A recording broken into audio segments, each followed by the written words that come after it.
Okay, best of order, everybody, please. Big episode today. We're going to be very serious today. Alan, I said very serious today. If we could get a win in today's game, you never know. The Great Escape might be on, but defeat, and I think we're in a world of trouble.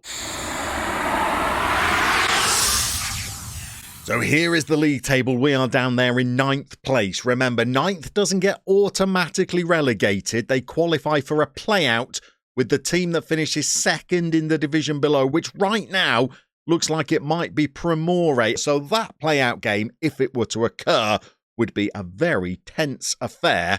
But if we could get a win today, we might be able to climb out of that relegation playoff spot over the next couple of games. Telia have already been in action, and they've gone down 2-0 to Copa, who've climbed as high as 4th in the table now, which means that we are 4 points behind Telia, so we can't leapfrog them with victory today, but we do have a game in hand, and if we were to win it, we would go just 1 point behind them. The only fly in the proverbial ointment is the game that we have in hand today is against Tabor Shajana, who for a lot of this season have been top of the league, and they're still in second, and they are battling for a title with Maribor. But we have more news in a moment. We'll be bringing you our latest youth intake. Don't get your hopes up about that, by the way. But better news, first of all, we're welcoming 2 more channel members to the channel. So a huge thank you to Rugio46 and to our Slovenian linguistic coach, Coach Zanko, who've both headed down below me, found that little join button, and pledged to be channel members for just 99p a month, along with those beautiful patrons who support me every single month. We're going to try and get a win in a crucial game to help thank you for your support. But now to those youth players. What to make of this? I'm not entirely sure. If you remember back to the last episode, we were promised 4 C-grade players. But what we've received, I don't know whether there's 4 good players amongst this, but 2 of them potentially might be better than a C-grade. The head of youth development is branding this a good intake, and there is one player who I am borderline excited about, and it is Alan. It's Alan, not the Alan, but a Alan. Maybe his parents named him after Alan, and he is a 15-year-old goalkeeper who is 6 foot tall and doesn't have anything that's too bad about him. He also doesn't have anything that's particularly great about him either. He could improve a lot in the future. He's got a balanced personality and he's fairly consistent, and he can safely secure the balls with his hands. Well, that's always useful for a goalkeeper. Doesn't say that a lot that he's great at, but it also doesn't reveal any glaring weaknesses. So given the goalkeepers we've already got at the club, we have high hopes for young Alan. The other player who looks like he could be quite useful is Martin Pucko, a 6 foot 1 inch centre-back who does have some issues, such as not training very well, not being very good in the air, lacking a little bit of strength, and being fairly slow. So that's not an ideal centre-half, but he does have a professional personality and is brave and consistent and two-footed. So you never know, Pucko might be making appearances for us a little later on down the line, if there is a down the line, because we are still a little bit cautious of the sack. Other than those 2 players, though, it's a little bit of a duff batch, I'm afraid. Jura Novak is a defensive midfielder who is wildly inconsistent and won't get stuck into challenges. So what use he's going to be as a defensive midfielder, I'm not entirely sure. Marco Bracco is an unambitious attacking midfielder who can't head, has no intelligence, is unambitious, and is another wildly inconsistent player. And so it goes on down this list. However, this is the first intake for our new head of youth development, Alexander Jebrich, and he has a professional personality, whereas the previous incumbent only had a fairly professional personality. So maybe he's had some impact already on players like Pucko, and he might have more of an impact on players coming through down the years. But this is a little bit of an underwhelming bunch, with probably only those top 2 players, the ones that have any real chance of making it in the first team. So we've played a fair few fixtures since the last episode. We've also reversed the order of them on screen so they're running up the page so that my head does not get in the way of you seeing how we've been performing. Although I could probably do with hiding how we've been performing because it's been as bad as it was before the winter's break. There have been a couple of victories in there, lucky ones, I will admit, but we bounced out of the winter recess by taking on today's opponents, Tabor Shoshana, and we went down 2-1. Yet another defeat. We made it 3 defeats in a row by losing 3-2 to Mura. They're bottom of the table, yet we still struggle to beat them. And then 5-1 against Maribor. We were going through the systems. We redesigned something new to play in some friendlies just after the winter break. I thought we might have been onto something, but the first 3 games back showed me that I wasn't. So we tinkered, we tweaked again. We're trying to play a lot more conservatively. We've hired Poulis, we've hired Allardyce, and we've hired Warnock, all as tactical consultants. And we are trying to grind out results, really. And it worked for a couple of games. We won the derby 3-2 against Omjala, with the all-important winning goal coming in the 50th minute, courtesy of Simon Gregorine. And when we made it back-to-back victories in the next game by taking on Telia and beating them 2-1, we thought the survival race might be on. But in truth, we were fortunate in both those games and we didn't have the higher XG in either of them. And over the next 5 fixtures, well, we've returned back to mediocrity. We lost 1-0 to Triglav. We drew 0-0 with Olympia. Not a bad result, but our XG was almost nothing. We lost 2-1 to Bravo before our 2 latest fixtures, where we've picked up draws in both, but in games against teams where we should have been picking up more points, I feel. A 0-0 draw with Triglav and a 1-1 draw with bottom of the table and seemingly sunk Mura was very underwhelming indeed. And as you will see, over the last, 5 to 6 games, goals have been a serious issue, and they've not been helped by an injury to the one player we can't do without. And that man, I'm afraid, is striker Simon Gregorine, who scored 14 goals in 24 starts in the league this season, and he's picked up a lower back stress fracture. He's already been out for a month. He's going to be out for at least another month. I think he's done for the season. And we've been trying to survive without him and not doing a very good job of it. He was playing as a lone frontman in a 4-1-4-1 system where we were picking up those 2 wins, but without him, well, we've been devoid of goals. Confidence is low. The player's form is poor. Every youth player that we put in the side has done badly. So today, we're going to go with another new system, probably our 93rd tactic that we've played in the last 6 games alone. But this one is pretty innovative. This could revolutionise football. I'm calling it the 4-4-2 because of the way that the players are laid out in this tactic. We're returning to it, I'm afraid. We did play it a little earlier in the season and it managed to pick up a couple of results but didn't look convincing. But I've tried virtually everything else bar a back 5, which some people in the comments have mentioned, well, if your defenders are so poor, maybe having a 5th one in there might help. So far, I've been of the opinion that to introduce a 5th defender would bring in another player who I know is not going to perform. In a back 4 today, I'm playing Petek, who I know is going to be rubbish, because every time I play him, he is indeed rubbish. His average rating is below a 6.5, which shows you that each time he's getting picked, he's likely to get closer to a 6 than he is to a 7. So we're not going to introduce a 5th defender because the other players that would come in to play alongside Mitrovic and Petek would be Rock Scherner. He's on a 6.45 average rating, although he is training very well, and Matthias Schalaman, who never, ever plays well. He's on a 6.54 rating.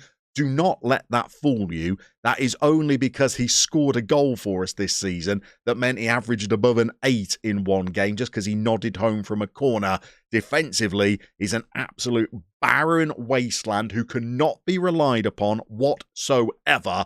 However, having said all of that, defeat today, and I think we will experiment with a back 5 to see whether the comment section is right, and just having 2 duffers alongside Mitrovic, you never know, might improve things. But for today, it's a 4-4-2, so let's introduce you to who's going to start. Controversially, in goal, we're going to be going with Masaric. I'd probably like to play Žiga Firmishek, but he is very unhappy because he's not been getting as much game time this season as he would have liked, although he was injured for the first couple of months of it and has still started 10 games. So I'm not entirely sure why he has such an issue. He's asked to leave the club, and he's made some pretty big ricks in games that we have played him. So we're not going with him today because his confidence and morale is so low. So instead, we're going with the youngster. In the defence, we're not going to be playing Makovec at left back. We're going to be playing Krishnic because Makovec is needed to fill in over on the left wing. We only really have two players that can play on the left wing. One of them is Dino Zenkovic, who's not been involved much this season and has decided almost 2 years out from his contract expiring that he wants to run it down. But we'd brought him back into the team as we were playing a wide man in our 4-1-4-1 system. Actually did all right, and his injury's been a bit of a blow. So Makovec is going to play out on the left side of midfield for us today. We're giving Petek the nod, but we've got more problems. Alongside the injuries to Gregorin and Zenkovic, we've got 2 suspensions for today's game, and one of them is to Zinedine's boy, Timmy Zidane, who headbutted his opponent in the chest in one of the previous games. That's not true. I think that was Uncle Zinedine, but he's picked up a number of bookings. So instead, making his debut today is going to be Klemen Duranovic. Now, he's been waiting in the wings. He's been hungry like the wolf to make a start, and we're going to give him a game today. It says he's not the best in the air, but otherwise, apart from lacking a little bit of consistency, it doesn't mention that he can't tackle, doesn't mention that he's too slow, doesn't mention anything about his marking and positioning being squiffy. In fact, if anything, he's actually got some good elements that might help him in defence, such as being good at marking, as well as working hard for the team, and he's looking fairly decent in training. So Duranovic is going to be playing today. But the other player that we're missing is Jaka Kasnik, another player who's probably one of our strongest. He's certainly a player that the coaches think is of a decent level for Division 1 standards, and we don't have many of those. So without him in the side, Kaucic and Tigler are going to be in central midfield today. Gajic is going to play as a right winger, even though realistically he wants to be playing up here. We're going to ask him to be more conservative as part of a 4-4-2. And up front, well, up front is where the worries really kick in. We're going to be playing Christian Šípek, who's not scored a goal now in 5 years. It's not quite that long, but it feels like it. And he's training like absolute filth. And we're going to be playing Nate Levets, who's not had a good game in quite some time, although he has got 5 league goals in 23 appearances this season.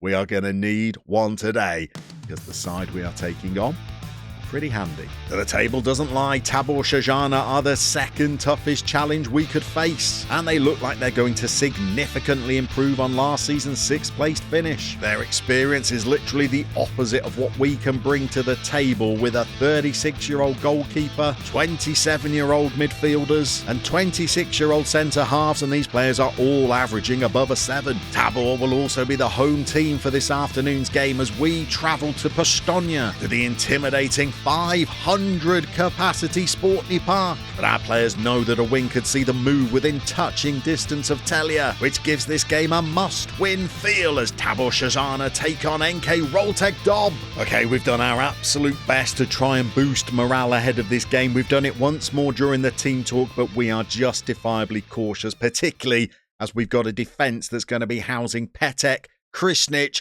and Duranovic. That boy has been itching for a game. He actually sent me a VHS of all of his best strikes when he's been playing for the under-19s, and I said, Klemen, I don't want to be seeing these goals on film, but Duranovic made me watch them anyway, so I've given him a start. And early on, we've had a little header. I think that was Nate Levets that might have just nodded the ball over the bar. And just 8 minutes into the game, it's now Tabor Jajana that have made their way into our box, and they fired over the bar. This is a blistering start to the game.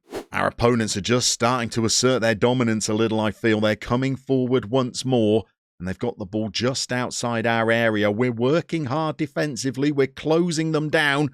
We're winning the occasional challenge, but we are now well behind on the XG. We've got a chance to try and break now, but Gajic is robbed on the halfway line. and Tabor Shajana are coming at us once more. We're playing on a cautious mentality for this game. I'm already feeling like that might need to be dropped to defensive because of the dominance of our opponents during the first 22 minutes, and they're into our box and they fired another effort over the bar. And here they come once more. We've managed to rob them in our box, but they are back attacking again, and they seem to have plenty of time on the ball to just stroke it around. And we've relied on the youngster to tip another effort over the bar. I think according to the match stats, we're probably fairly fortunate we haven't gone behind already. 7 shots, 2 on target for Tabor Shajana, and now they have a corner to sling into the box. Mitrovic heads it clear. Gajic chases it down. He's won it. He's given it to Lovets. And there is the chance for a counter if we work it well. Tiegler's probably the man we want breaking as he has the most vision. But he's also a little bit gutless and is dispossessed easily and doesn't chase after the ball to try and get it back. And now Tabor Shajana are trying to build. They look pretty composed. They just play through us quite well, picking out their passes. Whereas we don't really have the chemistry that we had when we were playing our 4-3-3. And the play always looks a little disjointed when we come forward. And we're relying on scraps and mistakes, really. Speaking of mistakes, Masaric has made one. It's a ball that's essentially just whizzed past his ears. I don't know whether he got a mitten on it, but he's touched it into the net. And we are a goal down just before half-time. He's gone through virtually unmarked. It's actually morphed through the body of Masaric. How that's even scientifically possible, I don't know, but we are going to be going in at least a goal down. Could it be 2 because our opponents have got the ball again and they're hungry for more goals and we've been outpaced and we should have been 2-0 down. These players are all at sea currently. I don't know what we do at half-time to try and address this decline. So what on earth do you do at half-time when form is so bad to try and drag yourself back into the game? Let's experiment with the back 5. We're going to ask Makovets to be our wing-back. We've brought Shalaman on to play as the third centre-half. We've taken Duran Duranovic off, and we're going to try and play 3 central strikers, 2 of them as deep-lying forwards, hopefully moving out wide into channels to try and be creative. And Lovett is going to be the poacher. Krisnic is going to go across and play as the right wing back for us. He has some ability to play there, although not a lot. Let's see if we can get ourselves back into this game. And the early signs are that we can't, because Tabor Shajana have a free kick that they've sent into our box, but Gajic has robbed it and is now coming forward. He's got Šípek, who's meant to be a little bit creative. Can he get the ball into the box? He can't. Instead, it's a poor cross from Makovets, and their goalkeeper claims the ball. That's not the chance that clearly this highlight was meant for. Instead, is it going to be a long ball over the top that they run through and score a second goal from? Let's put that theory to the test. Or are we going to win the ball back? We've done it. It's Šípek. He's raiding as that deep lying forward. Now the ball goes into the box. Again, we've not won it. But Gajic has got the ball on the edge of the box, and it's one of our own. It's one of our youngsters. It's Slovenian under-21 international, by the way. He's stepped up from the under-19 squad, and he has just cracked home an equaliser from the edge of the area. And he was more hungry like a wolf than Duran Duranovic was in the first half, and we're back on level terms. But if we could find an unlikely winner in this fixture, well, that would be dreamland. As it is, we're going to be 3 points behind Telia with 5 fixtures remaining, and we've not really threatened in the final part of this game. In fact, I think with 3 minutes to go, we're going to make another change. Šípek is playing the best. Gajic has not improved. Let's bring Dirty Den on. Let's ask him to be an attacking target forward and try and create some space for our 2 other players to potentially run into. We'll ask Šípek to go as an attack duty. We've got, 3 minutes plus stoppage time to try and find a winner. Gajic is on a free kick. Shalaman at 6.5, at 6'5", I should say, was up there, but he doesn't rise. Now we've got to try and win the ball back. It's gone long. Shalaman is back there. He's on the ball now. And he's played it into midfield to Gajic, who sprayed it out wide. Here is the left wing-back Makovets. He sent the ball into Sheepek. Oh, he's had a clear sight of goal. I told you it was more than 5 years since he'd scored. And he had a real chance right at the death to find a winner for us. However, that second half was a drastic improvement. And if we could get a performance out of any of our front players, you never know, we might have a chance of just dragging ourselves out of this mess. Certainly defensively, we've got Mitrovic playing well. Petek, a 6.6, is not his worst. And Shalaman came on and got a 6.8. Maybe this is a formation that we could do something with going forward. That leaves us just 5 games left to try and save ourselves, and some of them are against tough opponents. For our next episode, we're either going to be coming back for a triumphant episode where we might be able to climb out of that relegation play-out position, or we might be coming back for the play-out itself.